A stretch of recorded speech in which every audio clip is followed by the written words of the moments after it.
Satu riwayat menyebut Sultan Salahuddin Al-Ayyubi bermimpi satu malam.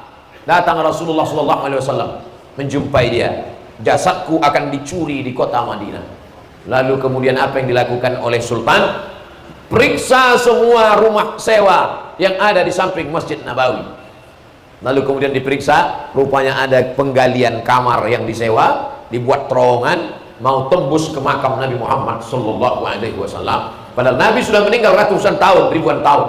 Dari mana mereka? Mereka Yahudi tahu bahwa jasad Nabi tak dimakan cacing tanah. Ditangkap, dihukum mati, dan keliling makam Nabi itu dicor dengan besi. Itulah awal pengecoran keliling makam Nabi pada bagian dalam, dan pada bagian atas tanah dipagar dengan 3 bentuk pagar. Macam mana bentuknya Pak Ustadz? Tulis aja di situ, makam Nabi bagian dalam, enter, www.google.com.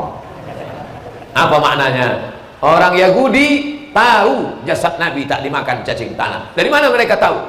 Alladzina atainahumul kitab, mereka yang kami berikan kitab Zabur, Taurat, Injil, ya'rifunahu, mengenal Nabi Muhammad SAW, kama ya'rifuna abna'ahum, sebagaimana mereka mengenal anak-anak mereka sendiri. Andai terjadi kecelakaan, na'udzubillah, na'udzubillah, na'udzubillah, hancur wajah anak bapak ibu, na'udzubillah, tapi ibu bisa mengenalinya tanpa membuka wajahnya. Dari mana? Dari ujung jempol kakinya, dari ujung jari-jarinya. Ini anak saya Pak Ustadz. Ibu kok tahu?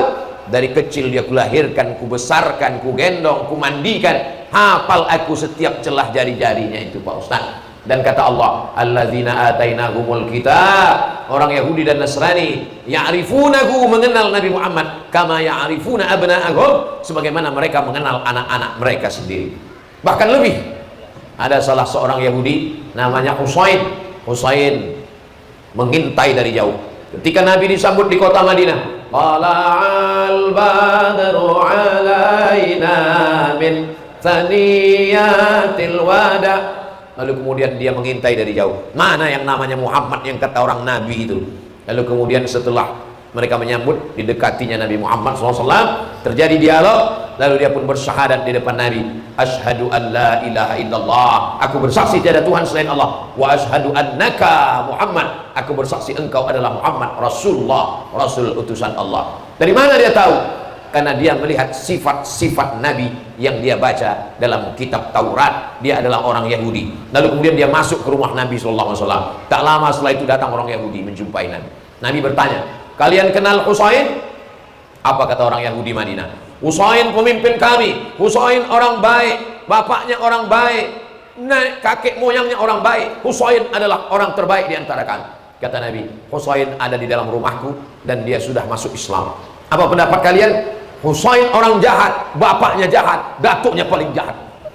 Begitulah cepatnya orang Yahudi ini menilai orang. Kenapa mereka tidak mau menerima Nabi SAW? Padahal mereka tahu sifatnya. Falamma ja'ahum ma'arafu kafaru bih. Ketika datang orang yang mereka kenal, mereka mengingkarinya. Karena mereka menyangka Nabi yang terakhir itu datang dari keturunan Ibrahim. Disangkanya dari keturunan Ibrahim turun ke Ishak, dari Ishak turun ke Yakub. Yakub nama lainnya adalah Israel. Bani Israel artinya anak cucu keturunan Yakub. Disangkanya dari jalur itu. Rupanya Nabi terakhir itu keturunan Ibrahim, bukan dari jalur Ishak. Ishak punya anak Yakub, tapi dari jalur Ibrahim melalui Ismail alaihissalam. Tak mau dia kalau Nabi itu orang Arab, dia maunya Nabi itu orang Israel. Begitu dia tengok orang Arab.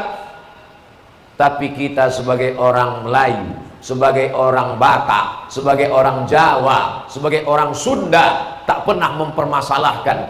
Begitu ulama para habaib datang ke Nusantara, kita semuanya bersyahadat asyhadu an la ilaha illallah wa asyhadu anna Muhammadan Rasulullah.